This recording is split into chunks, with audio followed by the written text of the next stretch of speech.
This is the Big Fish Cares Podcast. Big Fish Cares Podcast. And here's your host, Benny Fisher. I found another mini version, because he's a little bit smaller than me. That's the only reason I call him mini version, is Mr. Dan Lord. He is a fellow entrepreneur in the roofing industry who's got a really cool story about how he became an entrepreneur and why he continues to become a better entrepreneur and why he wants to grow his business. We're going to talk to him. He's all the way out from Montana, out in Yellowstone country, so we can ask a couple questions about what it's like to be living in Montana. So, Dan, welcome to the show. Appreciate you, man. Benny Fisher, it's a pleasure to be here today, and looking forward to this conversation. I think that we have as entrepreneurs and just as people, I think that we have some commonalities here to discuss from listening to some of your other shows, and I'm looking forward to seeing where the conversation goes today. Yeah, I know a couple of the things that you mentioned to me. You're like, let's talk about the ADHD that's inside of us. I think that's really good. Let's talk about, that visionary skill set and that what it takes to be a great visionary. I think we should cover that a little bit. And then anything else you want to, because I think we can always learn a lot from everyone's story. Where do you want to start, Dan?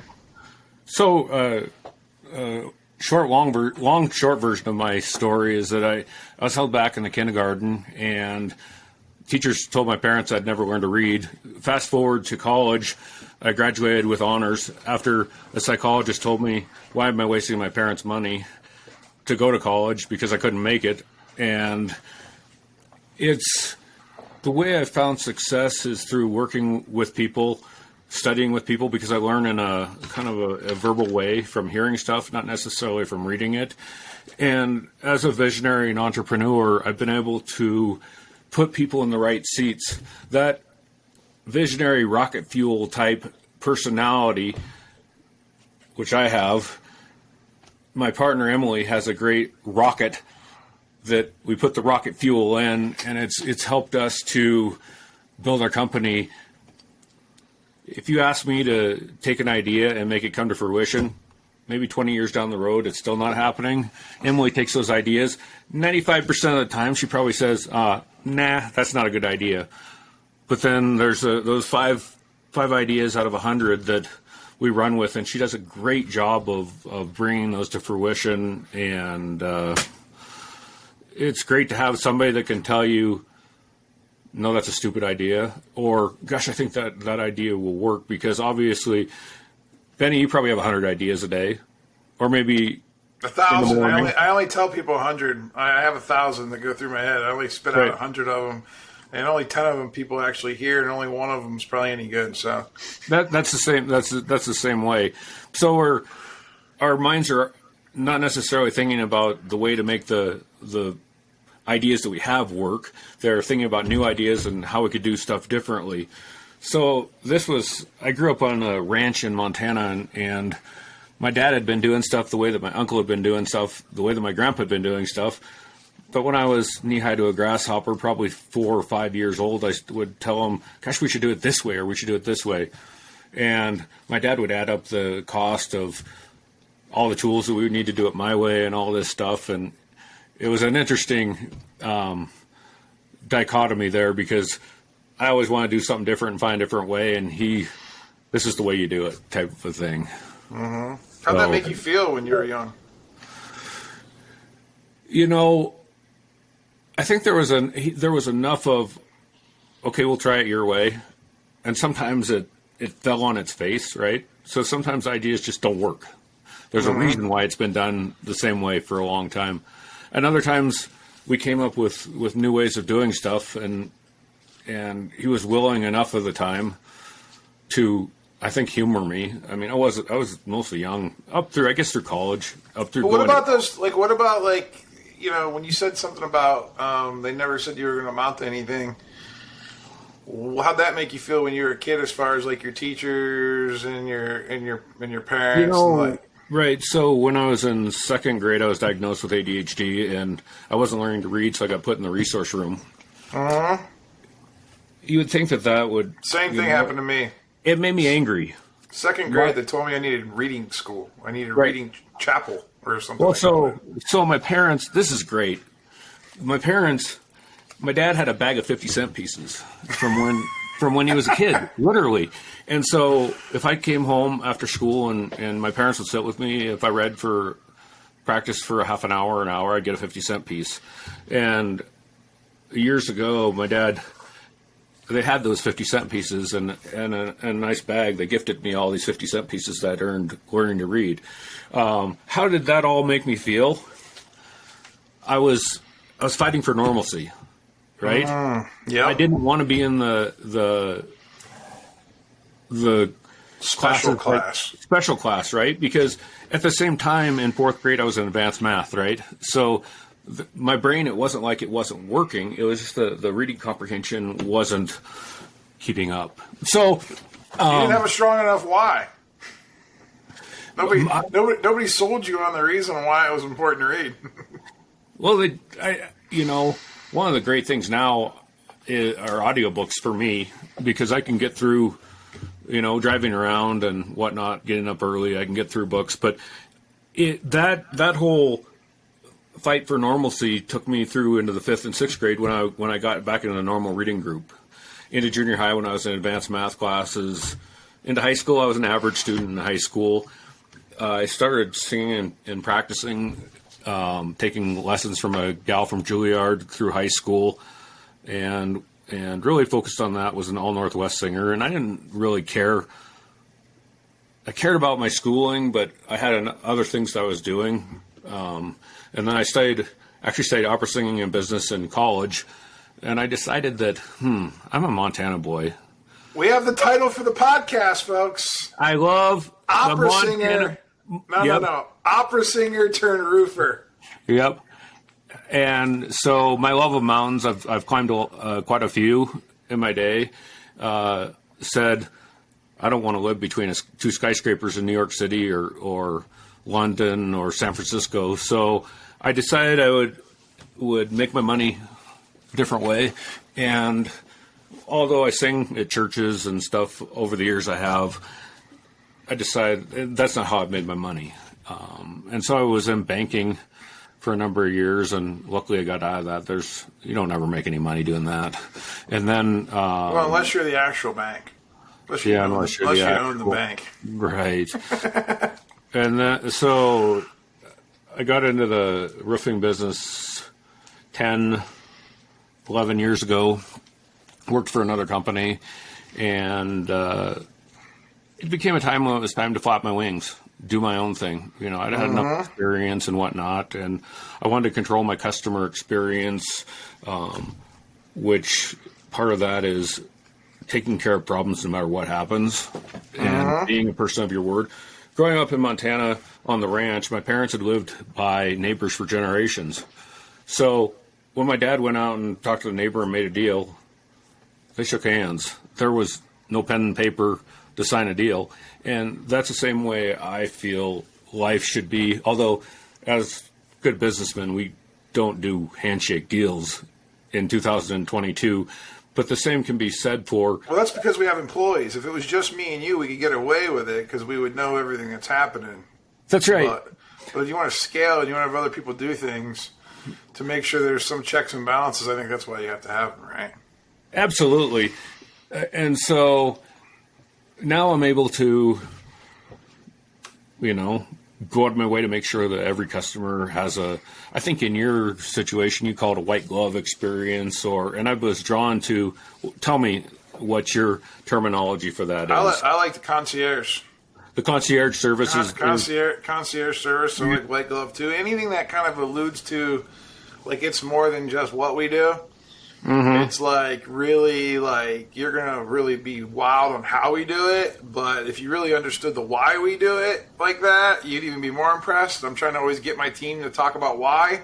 Yeah. Obviously, we need to really push the how, but too many contractors and too many business owners and too many employees get too focused on the what we do.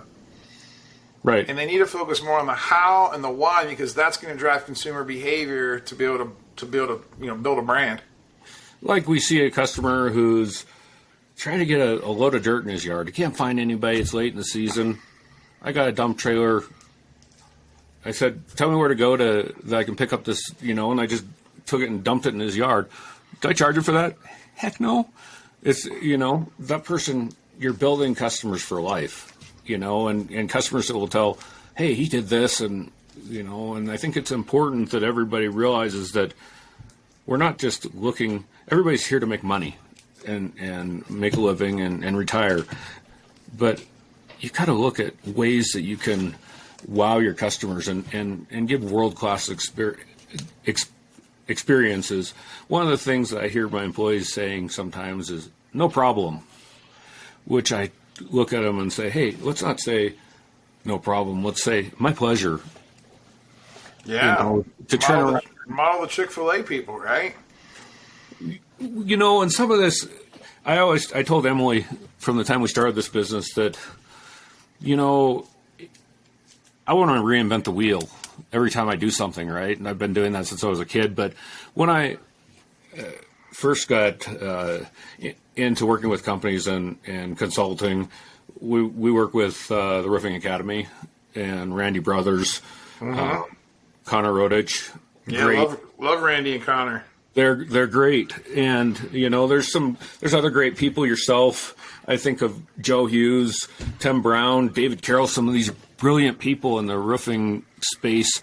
Why would I try to figure out how to send a handwritten looking note to a bunch of people in one area when David Carroll's already figured it out, or how to do the things that Joe's doing or you're doing? So it's not that I'm going to just say, okay, I'm going to copy everything that these people are doing, but I'm going to take something from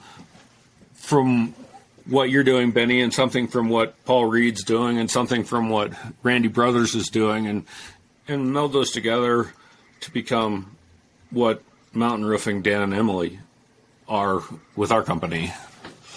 That's what they all have done. I mean, like all the companies in the history of time, I mean, if you look back, they all have influences. They all have reasons why they're inspired to do things that they do. I think that's just good, smart business, to be able to take pieces of everything you've learned and then kind of think about it. You're like the chef in a kitchen. Yeah. Okay. You're not reinventing the ingredients. You're just putting your own ingredients together to make your own special taste. That was my light. That's all right. Hey, you're dark. You're dark, and it made a loud noise. It's all right. This is the Big Fish Cares podcast.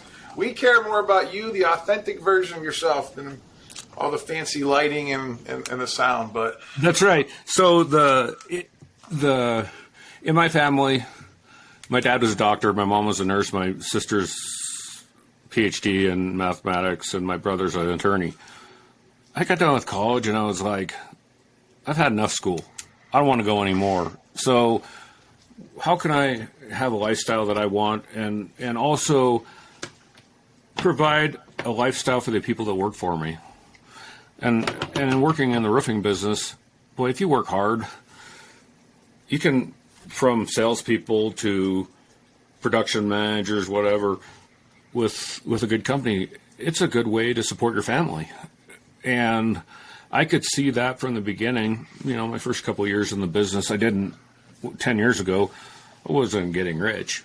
But this isn't a get-rich-quick business. It's a work hard for your customers, create this brand that everybody wants to work with, and then over time, it starts building and building to when you hear, oh, I looked at your reviews and I wouldn't call anybody else. Would you? I hear that from people, and it's humbling and inspiring to keep doing the same things that we're doing to build our brand. And the three things that we decided on building our company was hungry, humble, and smart. And we've got to keep that humility in it. I think is important. Where'd you get the hungry, humble, and smart from? I've heard that before. You might have heard it from Randy Brothers in the Roofing Academy. Or I think it might be Elite's hungry, humble, and smart. It was just, and then I think it's important from starting a company to have an idea of what your values are. And so the 5 values we started out with were joy.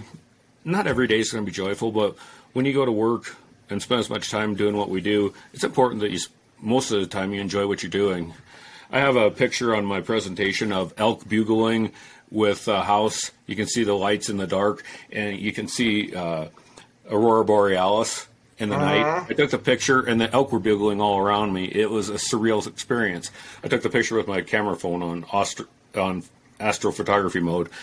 And so you think, gosh, people pay me to do this stuff, and it's great. So we take joy in what we do, faith in the people that we work with and in our employees and our customers. I think it's important that we look at the company as a family also, and in terms of treating people right and giving people the time to have family and be with their family and be parents. And then integrity is kind of while everybody doesn't have it in the roofing industry, it just seems like an obvious thing, part of a company. And gratitude. There's enough money in the roofing business that you can find ways to give back to your local community and other things. Roofers in Recovery is one that we've given a fair amount of money to. I have a friend that's in prison right now with a meth addiction. So those are kind of the things that drive me on a daily basis. I want to go back to you said a couple of things early on when we first started about your childhood and about college, and you said you did well. You said you weren't the greatest student in high school, but you said you did well in college, right? Yeah. Now, why did you do well in college versus not good in high school? What was the difference? What was the shift? I was a 3.2 student in high school. It wasn't I was a terrible student. Yeah. But you said it, not me. I'm just trying to understand. I was more focused on singing and things like that. In college, I can tell you that in order to get extra time on tests, I had to go and get a psychological evaluation to document the ADHD. And as I said, this psychologist said, why don't you just go to the community college? I went to Whitworth University in Spokane. It's a private, rigorous institution, Presbyterian-based. He says, why don't you just go to the community college and not waste your parents' money, because I don't think you can make it through college. And I was like, first of all, I was so angry, I wanted to sue the guy for malpractice. But no, you're good. Keep going. Sorry. But one of the things that happened from that, what do you think happened every time I thought about that? I studied. So do you think you more had like your ADHD, like everyone, I feel like everyone I talk to with ADHD has a little, obviously different versions of it. So do you think your ADHD allowed you, like, it was hard to get you to focus ever? So then you had to you needed more time to figure things out? Or do you, because for me, I was the opposite where I could get the test done in 2 seconds, but I wouldn't do any of the other work leading up to the test, because I didn't see any value in that. So I would listen to the teacher, I would watch really intently, and I would learn from listening, not through homework and exercises. I would just pay attention as much as I could, as long as it was interesting. The minute I got bored in class, those were the classes that I did do poorly in. But if I was interested, and I found classes like history was interesting, math was interesting.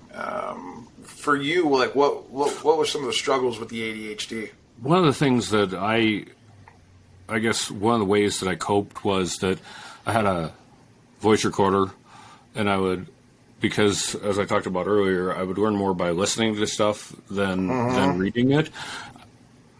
And reading took so long that I would take that voice recorder and record the lectures, and then I could go back through and listen to them. And there were so you were making audibles before Audible was invented. Yeah, pretty much. And I would get. Where was that idea at to make billions of dollars? I know I should have done that. And then honestly, I can give a shout out to my parents, especially my mom. Some of these long books that I had to read, I couldn't get through them, and we she would get a copy. They lived in Montana, and I was living in Spokane, and she would spend hours on the phone sometimes at that time reading books to me. And wow, that's awesome. That's awesome. And some of it was that they had some audiobooks like for the blind and whatnot that you could get on cassette tapes with these giant cassette tapes. Yeah, you had to rent like the whole like big bricks of like Yeah, so go to the library and get the There was some of that. I don't know when Audible came out. I was in college from 97 to 2001. But, in terms of friends and study groups and stuff like that, I've always found that the way I've become successful is by working with other people that have the same goal of learning something, and it's where everybody benefits. And right now I feel grateful because I'm building a team that really supports the things that I do well. And so it's making it so that some of my pain points are less painful. And just to update the listeners at home, if you're curious, Audible was created in 1997, right during the whole .com boom, and then it was purchased by Amazon, the Audible that we are all pretty much familiar with, back in 2008. Dan, question for you. How much do you think that Jeff Bezos paid for Audible in 2008? Without looking. It's probably like the amount that Jerry Jones paid for the Cowboys, $125 million, and now it's worth $10 billion. So I'm going to let's go with $100 million. $300 million. Well, I was in the realm. That was a very educated guess. I just like to see where your head was at, put you on the spot like that. But I don't. Isn't it interesting though that like at the end of the day, somebody realized that there was a need to like get stuff more on audio version, and just so happened to be right around the same time. I don't know how old you are, but how old are you? I am 45. So I'm 41. So we both grew up kind of in that same generation. Yeah. You're a few years ahead of me, but like I guarantee you, whoever made Audible was probably a person that didn't learn the same way that we did, that needed that. Solved the problem with that.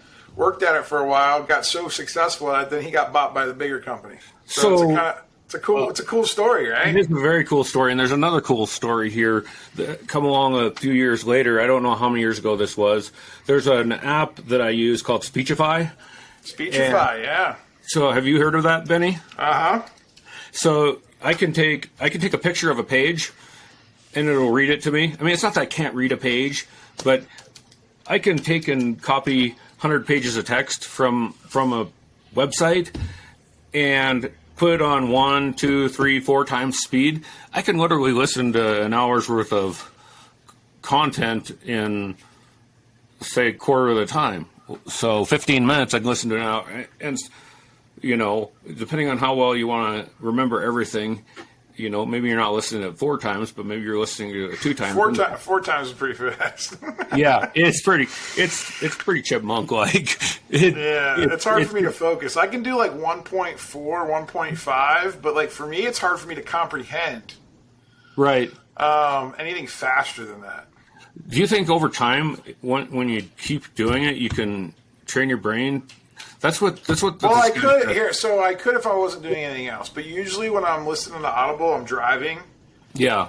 I'm usually driving, and still because of my ADHD, I still have tendency to like, even if I hear something that's important, I'll start to rabbit trail in my head about something I just heard. And then the problem with extra speed is that if you rabbit trail a little bit and you're not actually listening to what's coming through the thing, and you're like your brain's wandering, now you just sped through that much of the book without actually listening to it. So it leads you to have to, for me, if I really want to grasp it, I have to read it over again. So I would rather read it at a speed where it's going to keep my attention.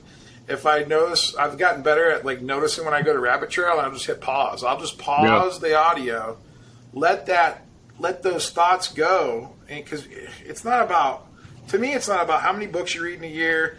It's not about how fast you can read a book. It's about what do you do with the information that's in the book after you get the information. Well, And how are you going to apply it? Right. One question I'd have for you, Benny, is when you get an idea and the way your ADHD works in your life, you've been successful in building your roofing company. How have you dealt with that? And do you have a strong integrator in your company that's helping you take your ideas to fruition? Yeah. Yes, I do. Really strong integrator. I'm actually going to get him in the podcast studio, hopefully sometime in the next couple weeks. Oh, cool. So we can talk about that a little bit, because I know there's lots of people out there that want to understand, we can probably do a 5-part series with him about himself, first of all, what it means to be an integrator, what it means to have a financial understanding of companies, but then also how to deal with, visionaries, because this is his second go around.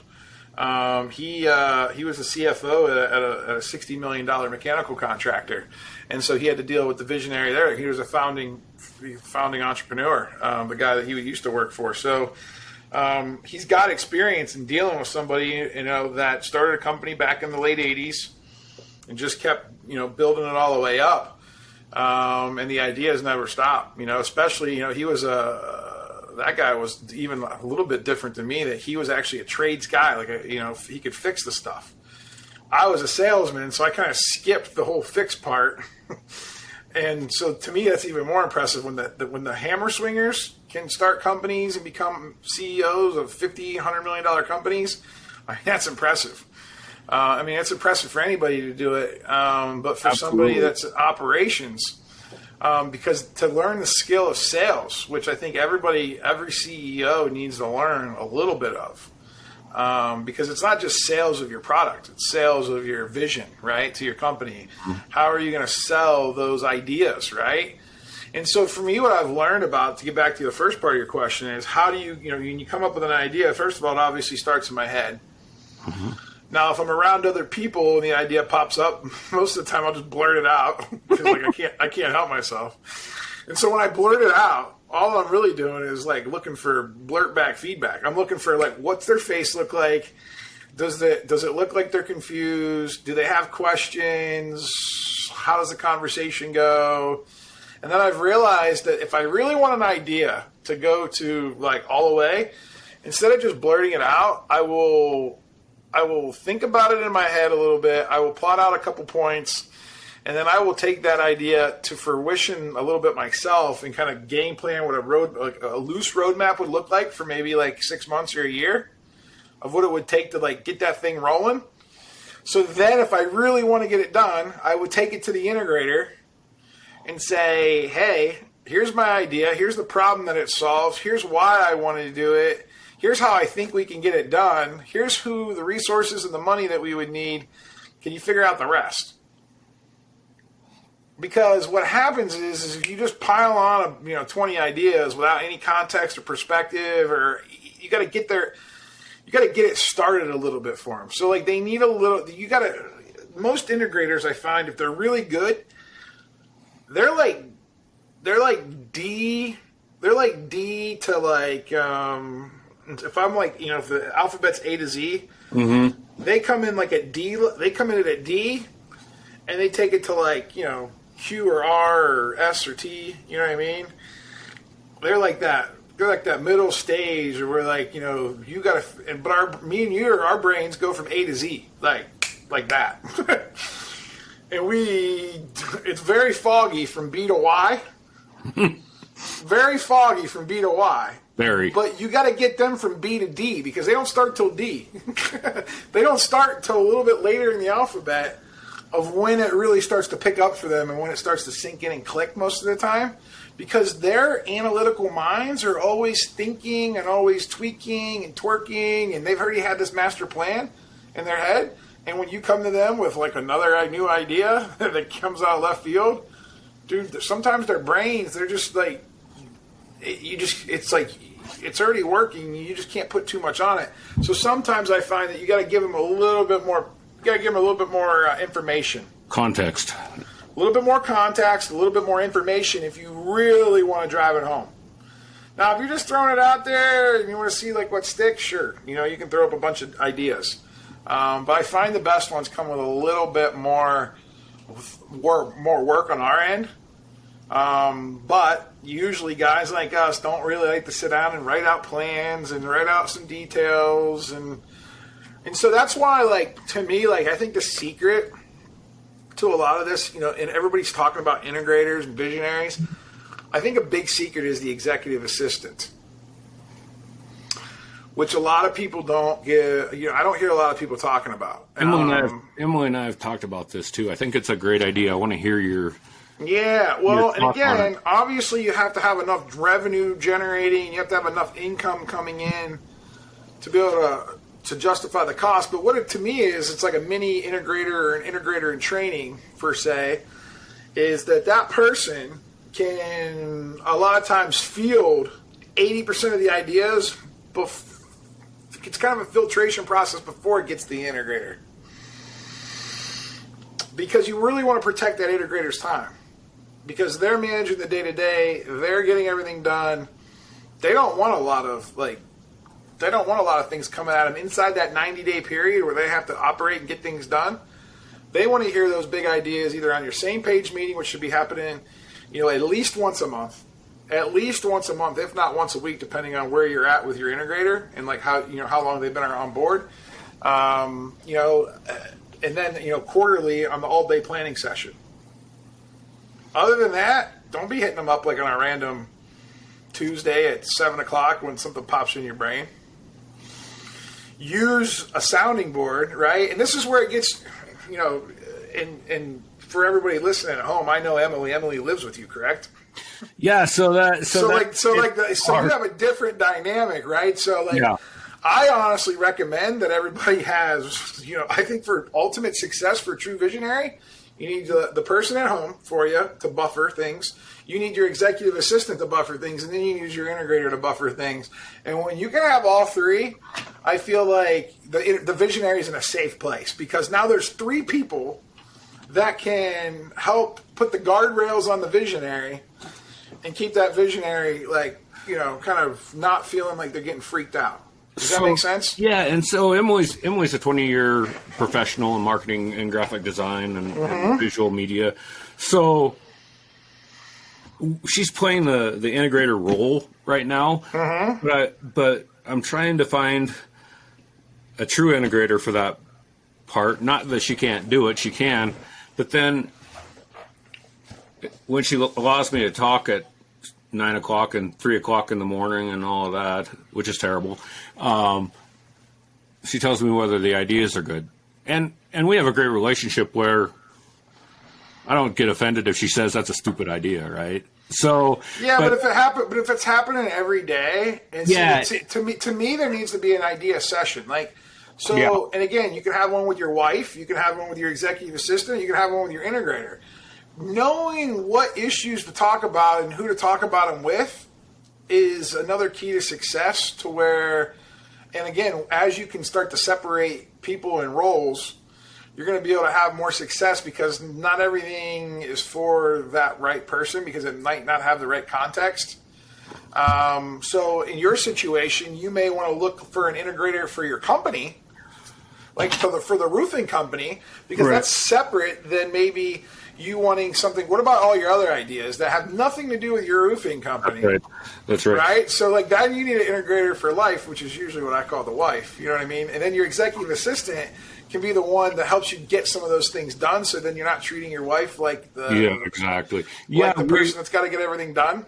We're interviewing a candidate for bookkeeping and also doing part of our project coordinating. That's really strong in the integrator role. So, you know, we can spend some time seeing if that person's good in those roles, and you know, and try to, you know, other than that, what would your advice be about finding an integrator that would fit really well into the company with our executive team that we have now? We have 3 people on our executive team, Emily and myself, and a commercial project production manager. Well, I guess the first thing is figure out like the vision of your company, where you want to go. Yeah. Figure out what that all entails, and then what roles do you actually need, and then figure out, you go first, and then you and Emily kind of decide, like, hey, what role I'm going to take you're the visionary, right? So you're going to take the visionary seat. All right, Emily, do you still want to work in the roofing business, or do you want to be the integrator of everything else Dan Lord Incorporated? You know what I mean? Like, do we want to have somebody that is just all about the roofing company, and we take all roofing company ideas to that person, and they execute and they're responsible? Or do we want to keep Emily in that position and then maybe find somebody else to help you with everything else Dan Lord wants to do? See, it's an interesting thing. Both of us can. I mean, Emily took a pay cut to come work for the company. We're getting to where she'll get a pay raise from what she was making. So it's all good from that point. But she's so smart. She can go do art or work with people and make as much money as she's doing now. So I think she wants to do graphic design and marketing for the company. Take away. So she wants to be the marketing manager, what do you think? Marketing manager, yeah. And sit on the executive team. Yeah, CMO, Chief Marketing Officer. She can. Right. So the thing that's happening is that we need to bring on some more people that she can figure out how to do anything. And we have great employees. Uh-huh. There's a lot of things that need to be figured out. We're a small team that end up falling on Emily's desk. So Emily's, over the past couple of years, been bookkeeper, marketer, everything else. Everything you can or don't want to do. Dishwasher, whatever. Everything, again, that you are going to struggle to stay consistent with. Right. So I'm trying to not talk all the time about roofing and business outside of work, and also making her job so that, I mean, if you're going to do $5 to $10 million in revenue, our goal is $5 million for this year. You need your marketer and social media and all that humming along. It all depends on where you're at and what you're already good at. Okay, so a lot of people have these mixed ideas about, like, what do I need next? Well, it really is depending on, like, what you already have and what you're already good at, right? To then determine, like, what you actually need next. And if Emily and you are trying to get to more like, hey, we're going to leave work at work and we're going to leave all personal, like, you guys can easily do that. I think that it does sound like it's a smart idea to then move Emily towards marketing department if you really, for the long term, want to find somebody else that can kind of run the company. Because at the end of the day, I think if I remember talking to you, one day you and Emily want to be able to take some time away, go camping together. Sure. Right? And if she's also the person that's responsible for running the company, that's not going to be very good. Because that person's going to need to be in the trenches a little bit more, right? So let's train somebody up to do that. I think that's a great move to open up that integrator seat.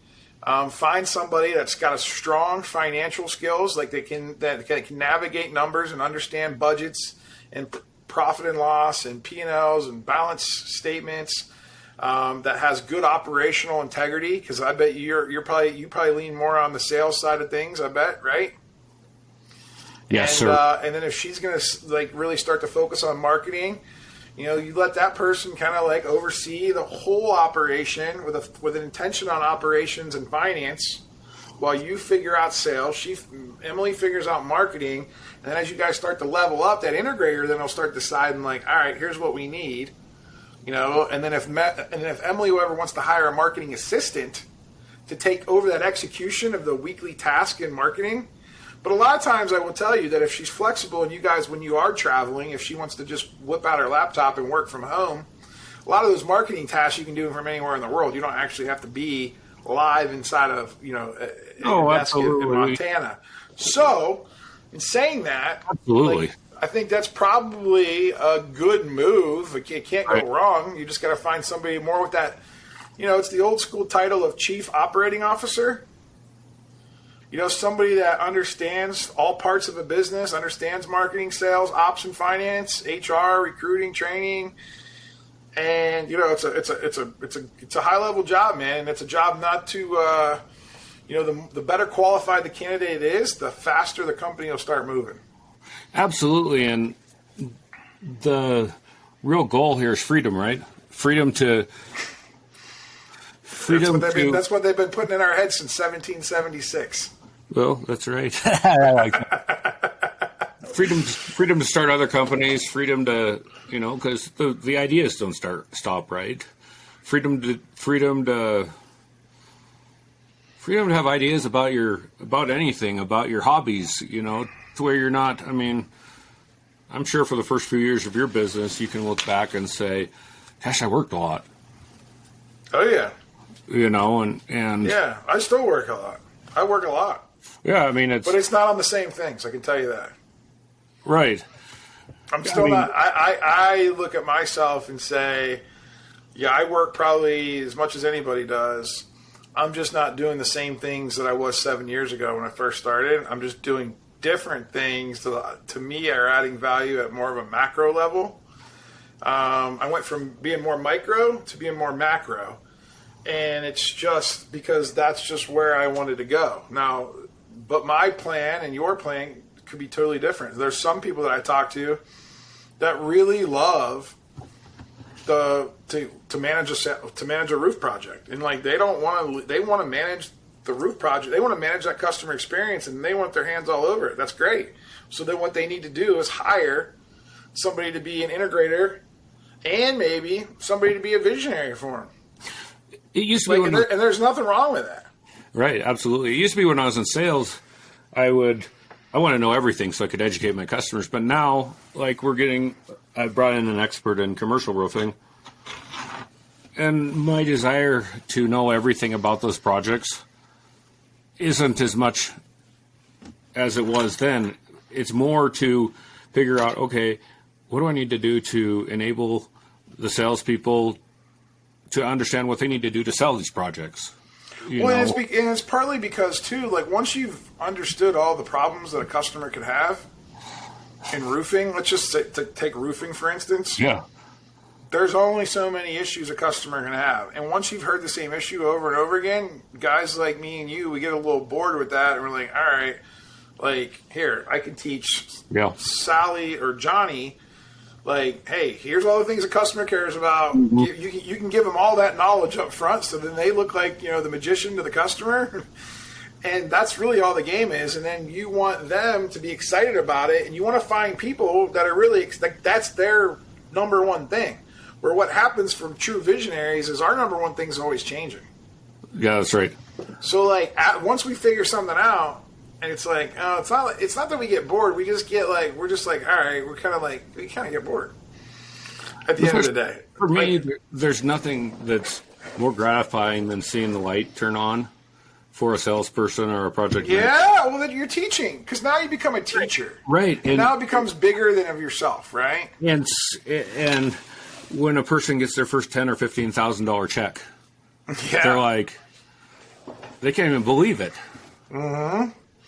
Yeah, I have a cool story where I met a guy who was at a country club. He was serving wine at a country club. This was the wine sommelier. Young kid. He was probably, 27, 28 at the time. I think he's 33 now. It wasn't that long ago, 5-6 years ago.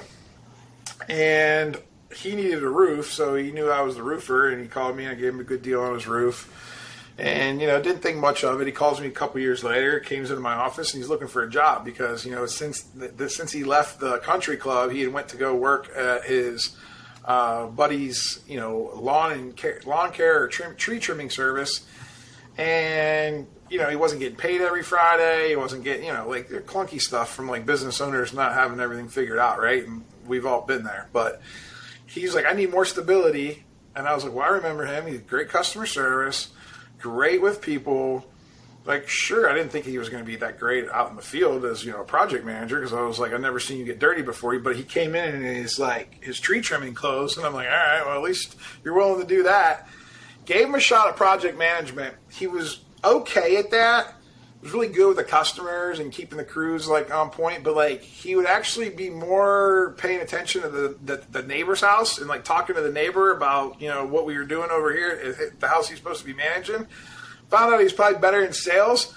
I took a guy that was in sales, put him in project management, put that guy in sales. That guy sells, he just wrapped up another year selling over $4 million in roofing. And, he's made over $200,000 2 years in a row now. How gratifying is that for you to think that you're paying people that kind of money and they're having a great life? Yeah, and guess what? The best part is the customers are having a great time too, because the customers love this guy because he takes care of them. He solves their problem. Yeah. He solves their problem. He gets paid to solve problems. We all get paid to solve problems. Yeah. And how much we get paid is in direct relationship usually with how hard of a level of a problem we're solving. Yeah. At the end of the day. And when you can get really good at dealing with the general public and solving those issues, you can make a nice career. You don't have to worry about building big businesses. You don't have to worry about multiple different people. You can literally just worry about you being the best you and being like the best, and if that's gratifying for you and you always want to beat what you did last year. Did you say he sold $4 million 2 years in a row? 2 years in a row. Yep. So tell me what the key to that success is, in your opinion.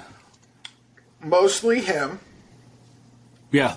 I'll take very little credit, and I gave him the vehicle of like, hey, come hang out at my company, and as long as you're a good person, you do the right thing, and you keep trying hard, and you fail fast, and we'll cover for your mistakes, and we'll all learn together. But he took that and ran with it, and he figured out a lot of it on his own.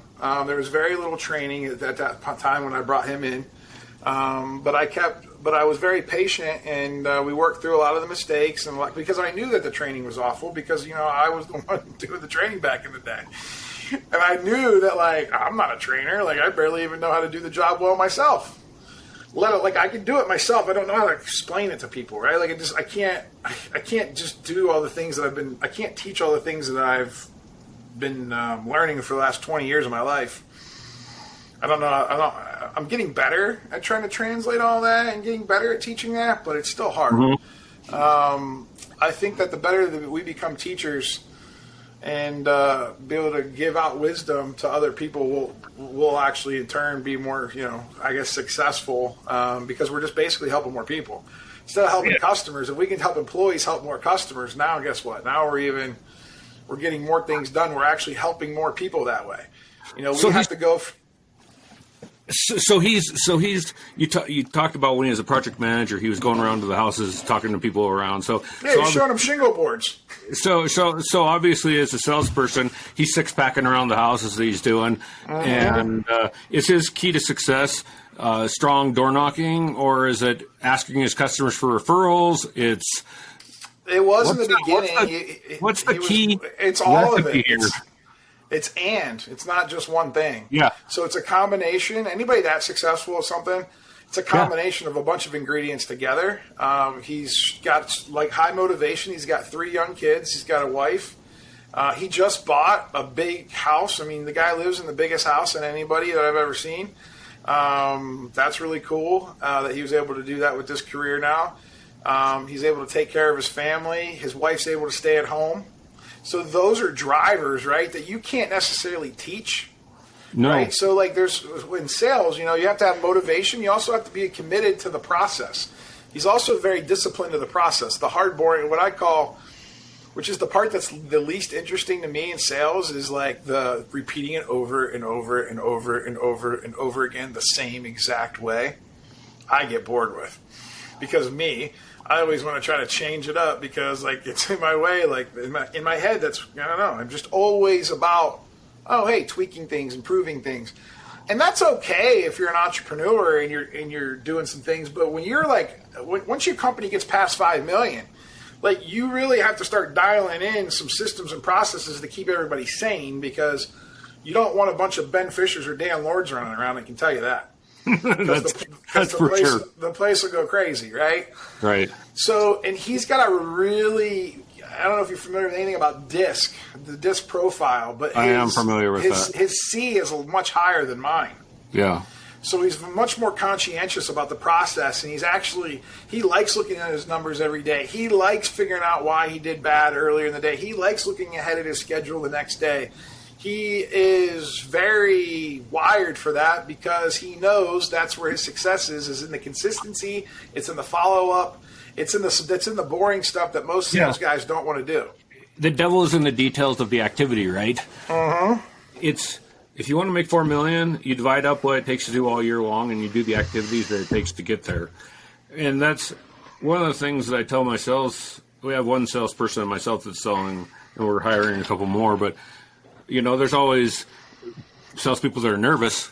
You're bringing on more salespeople. Where are my leads going to go and all that? And I'm like, here's the one thing that I can guarantee to you is that you can guarantee how many leads you're going to bring in yourself. And nobody can stop that.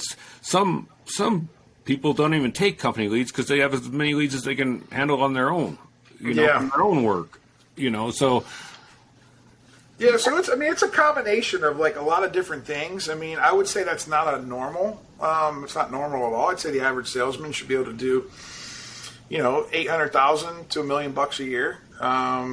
With the way prices are going and the way inflation was going, I would used to tell you it's 600,000, but with inflation, I feel like it's got to be at least 800,000. But I like round numbers, so like why not 1.2 million?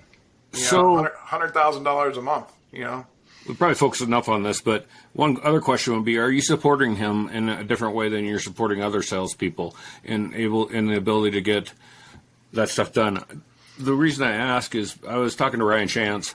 Sumo Quote, and they have a couple of salespeople that sell $8 million a year, and they have assistants and all of this stuff that help them to get there. But I'm sure they're taking cuts on commission to do that.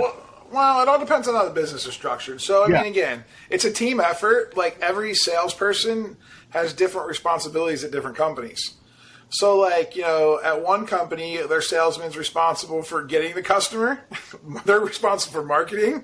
They're responsible for selling. And they're even responsible for managing the project and making sure that it gets done.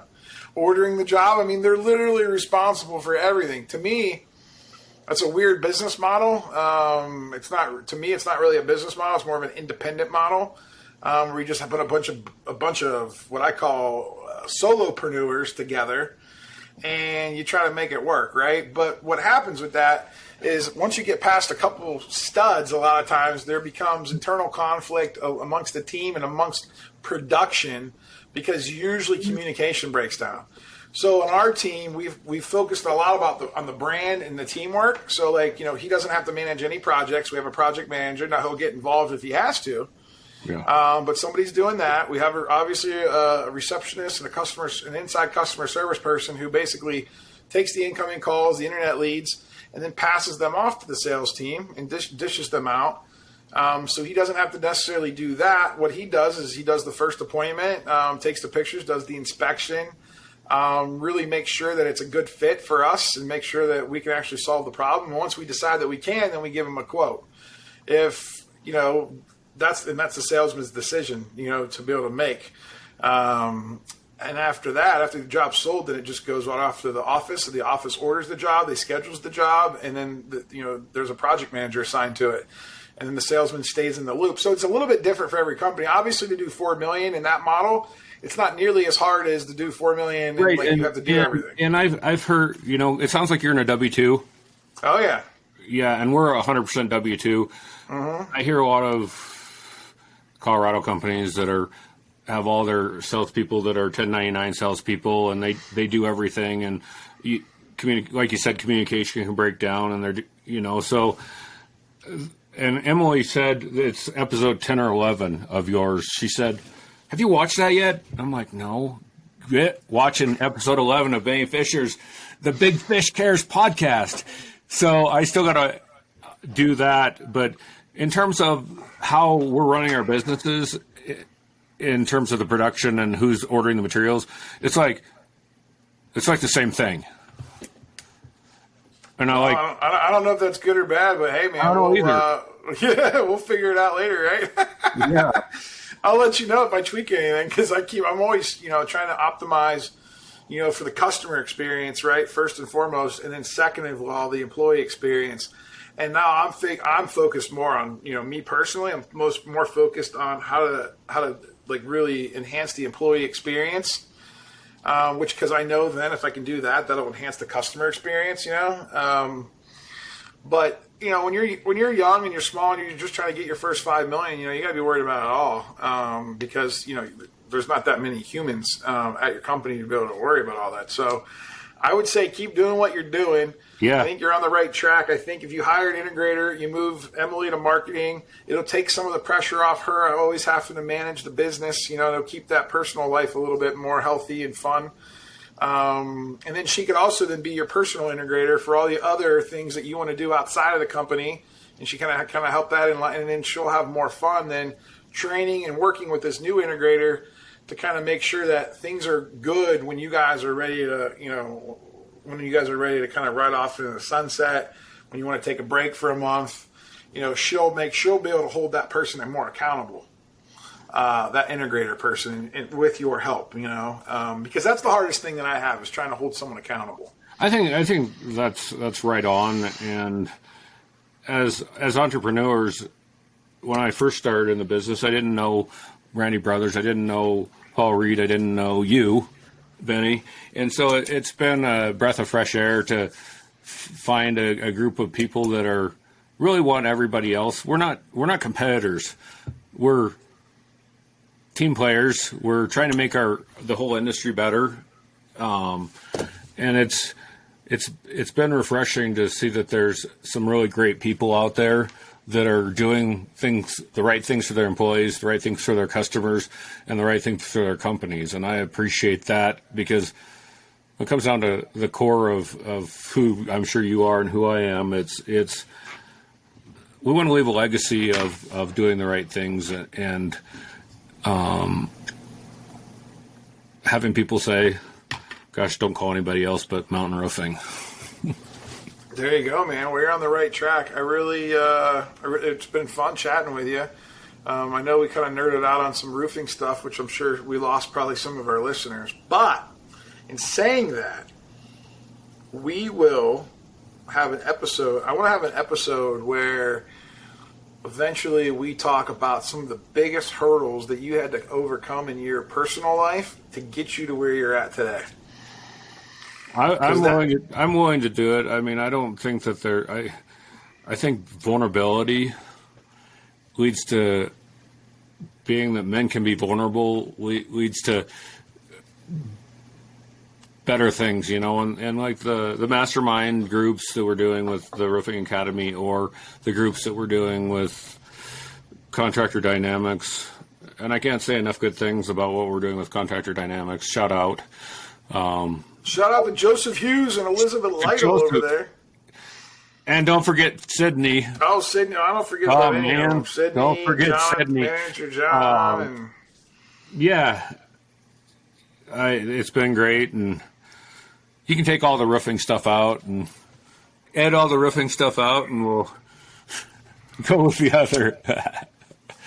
Well, I think it's important because this is where we can because everybody's not going to become a business owner, right? This show has shed some light on what it takes to become a business owner, and obviously it's not for everyone, right? You got to kind of be from everyone's story. Everyone's got a unique story, but they're all kind of similar at the end of the day.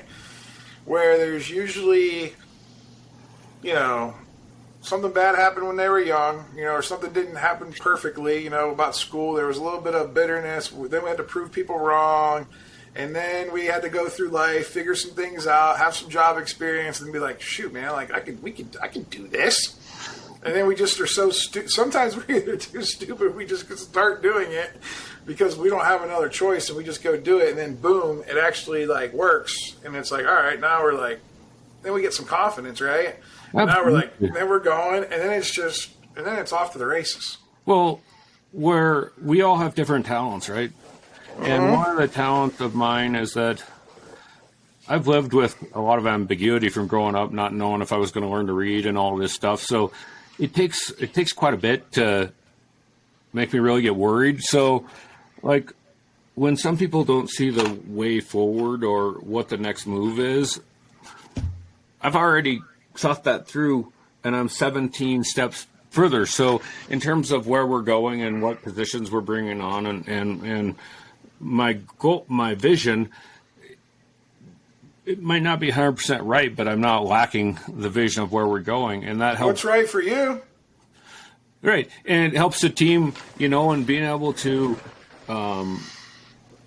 have people understand what the vision is, and we're just talking about our goals for the year today, and understand where we're going and what it's going to take, and really sometimes the hardest thing is to be an effective communicator of visions. There it is. That's a golden nugget there. So the golden nugget is that, because as a visionary, you have to pick your battles on which visions you're going to share, because you can have your company going this way and that way and squirreling around, not doing anything, because they're on every whim, they're going after what you're talking about. So whittle down and narrow down the visions that you're going to work on.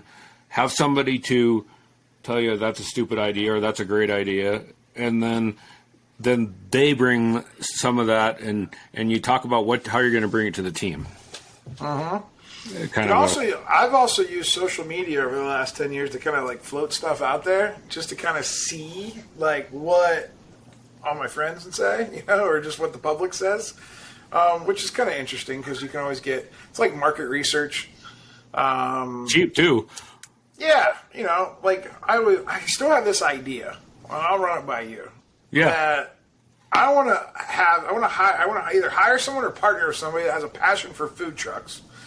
I want to create a food truck business that's got my brand on it, but has nothing to do with roofing. They're like Big Fish Taco Truck, let's say. I wanted to go to job sites Monday through Thursday, just to support the homeowners, neighborhoods, and the crews that are working. We'll sell subsidized food to where we break even on Monday through Thursday. But then on Friday, Saturday, and Sunday is when the actual food truck can have fun. They can do events. They can do, whatever a food truck does to make real money, and like stay out there, because then that's more like community outreach. But like to me, like it just keeps that brand out there, and you don't have to talk about roofing anymore. You can use food to bridge the gap. And I'm putting that idea out there because it's been on my mind for a long time. So that's a great idea. One of the things that we did last year, or the last couple of years, is that on Sundays, when a lot of the Sundays crews didn't work, and whether or not you speak the same language as somebody does, food and laughter and music say, I appreciate what you're doing, and for the guys that work extremely hard day in and day out, that is what helps you make your revenue. Why wouldn't I cook carne asada on I don't want to do it. You know why? Because I don't want to do it because I ain't gonna have time to do other things. But for the right person, though, you can use your food truck to I just want to find the guy that's got a food truck right now that's actually doing pretty good. Throw him some extra bucks to maybe buy him a new truck, rebrand his stuff. You know what I mean? Like put some flair together. And almost like just check in with him once a month and like look at the financials and maybe help guide him on how to run his business a little bit. But then use my network to be able to then, just Pittsburgh, right? Yeah. So like I'm looking. If anybody's listening and you are a food truck guy and you're passionate about it, call Big Fish and we'll or if you're out in Montana, call Dan Lord. I'm sure Dan will put you in business right away. We can cook some brisket for our customers. Yeah, whatever you want to call it, man. I don't know. Call it, what's the name of your company? Mountain Roofing? Maybe you just go around and sell them, what are they called? Mountain pies? Moon pies? It's got to come up with something. We could specialize in Rocky Mountain oysters. There you go. Whatever. Yeah, do you even know what those are? No. We'll talk about that on the next episode. All right, well, we got to wrap this one up. I got 5 questions that I ask every single guest. Yes. Imagine that you are by yourself on an island. No one's there with you, and you know you have to go away for the rest of your life. What book are you taking with you? What book am I taking with me? A few years ago, Mitch Albom wrote a couple of books, Tuesdays with Maury. It was a great life story. Tuesdays with Maury. All right. And Mitch Albom. Yeah, no, I know who Mitch Albom was. I always used to see him on. The sports show. It's a short read.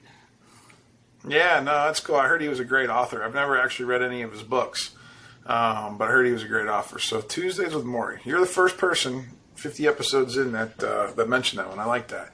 All right, next one is, and you'll like this one. You're a food guy. What restaurant will you build on your island so that way you can go enjoy, your favorite meals? Texas Roadhouse might not be everybody's favorite restaurant, but this is your story and your life, baby. You can build whatever you want. those rolls with apple butter. There you go. And a crispy chicken fritter salad. See? I cook enough prime ribeyes at my house. I don't need to go there and eat a prime ribeye. I can't cook a crispy chicken salad like that. Yeah, it's easy to make a steak. No, it's hard to make that other stuff. Too much cutting. There you go. All right, all right, so that's a movie. I said movie, food. Man, I already forget. I haven't recorded a podcast for 2 weeks. So I'm a little bit slow to remember. Let's see, book, movie. Wow, I'm like blanking. All right, so you're allowed to take a vacation. You're allowed to go anywhere you want. Where are you gonna go travel to? Somewhere in the South Pacific. In Montana, we spend the majority of the good weather. So our season's over, and you probably were seeing on the TV where it was 45 below. And up the hill from where we live, it was 52 below or something like that a couple weeks ago. By that time, I'm ready for some warm weather. So like Hawaii, Fiji, Bora Bora, it's going to be having good weather. All right. And then, what movie are you going to bring with you? That was my question. What movie? What movie am I going to bring with me? Yeah. Book, movie, travel destination, restaurant. Yeah. What movie? Yeah. Something you can watch over and over again. Could be serious, could be funny. I'm going to be by myself and forever. There's got to be a little romance in there, right? And as I grew up, we watched the movie Princess Bride hundreds of times. Me too. And for God's sakes, we can feel like we're gentlemen and say, as you wish. As you wish. And there's so many Billy Crystal lines. And, Andre the Giant. You can always see Andre the Giant. Yeah, that's what I was going to say. And that little guy. Who's the little midget guy? Yeah, that guy was funny. Billy Crystal. No, right? That wasn't Billy Crystal. No. It was the bald dude. Yeah. I forget his name, though. I don't know his name, but he was the genius. What was that guy's name? The genius. Yeah, that movie was... it's got some of the best... His name was... I'm looking it up. It was... actor's name's Wallace Shawn. He played Vizzini. Vizzini, yes. Uh-huh. Wow, there's all kinds of people in that movie. I'm amazed look at that. Fred Savage was in that movie. Yeah. Randy Patinkin, who was also on the CIA show. Obviously, Billy Critter, Robin Wright. I mean... There's a really great song on the outtakes from that. Uh-huh. I can't remember the name of it, but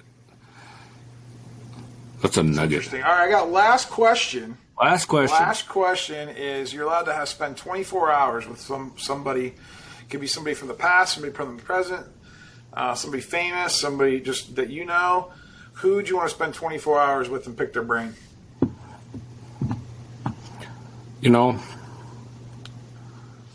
Harrison Ford's in town for the filming of 1923. I could care less. There's a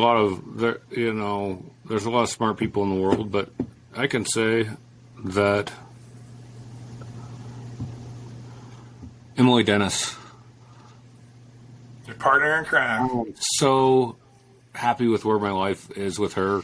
The fact that she can put up with me on a daily basis and all my ideas and have a positive attitude about it and whatnot. She amazes me every day, and I mean, I live an open life as I don't remember stuff. So everybody has all my passwords, right? So if I ever did anything that was not up to community standards, everybody would know before I even knew, right? So yeah, I love you, bro. You're a good person, man. Like that. So I got to interview Emily. I want to hear Emily's secrets on how she deals with you, because I feel like Emily could give out advice to all of our wives, and like she can like give them a class on how to deal with a visionary entrepreneur. So, like we came home from vacation a couple days ago. The TV's on, all the lights in the house are on, fans on, all this. I'm like, it looks like I kept the house cool, and I went around and turned them off. She didn't say a single thing, and some people could be like, and I didn't leave the house meaning to have that way and waste that energy, but, she really does a good job of, it's not that she doesn't ever say anything to me, but she picks her battle. She makes you feel good. She picks her battle. And she makes you feel good about it when, yeah. It's all about how you feel after the conversation. Yeah, she's great. One of the things I have to say, Benny, is I hear Paul Reed's story. I hear your story. I hear Randy Brothers' story of bankruptcy to building his company. And then I feel like, what's my story? But we did talk about my story a little bit today. We kind of got sidetracked on it. And because you had some more questions about business stuff, which is fine. Yeah. It's all good. But in writing my story and being able to tell my story to people, I appreciate the conversation that we had today. And like you said, I'd happy to flesh it out a little bit more, because then I'll know what I have to write my book about. And yeah, well, maybe we could also do a brainstorming session. Absolutely. Or whenever you go to record your podcast, I would be happy to interview you on your first podcast so people can learn about you. Yeah. And then that way that'd be the good kickoff, right? We'll do that. And I'll tell Emily to get with you, and I think that would be fantastic if she'll agree to do it. She's not as boisterous as I am, but I think she'll. Well, listen, don't careful what you wish for, because if she does go down that road, and then she becomes, she'll become all knowing, all powerful, because she can do both sides then. She is kind of a unicorn. Yes, that's what I'm saying. I mean, she is great. I can tell. Listen, every conversation I've ever had with her in interaction, I can tell she's patient, she's kind, and she gets stuff done. She is all of that, and the country song adage of "Thank God for unanswered prayers." There's been a lot of prayers in my life for people that weren't the right people for me, and those unanswered prayers led me to Emily Dennis. Well, I think that's good, man. We're going to wrap it up on that. How does somebody get a hold of you if they got questions and they want to get to know you more? Sounds good. My email is dan@mountain-roofing.com, as well as you can find me on Facebook. And yeah, Dan Lord on Facebook. And if you have questions, you can always email me. Like, comment, subscribe to this episode. Let us know you're listening. And if you have questions for Dan, just write them in the comments. He'll get back to you. And I appreciate you guys listening to another edition of the Big Fish Cares podcast. We'll see you next week. And if you have any questions in the meantime, hit me up. It's been a pleasure. Thanks, Benny. Thank you for listening to the Big Fish Cares podcast.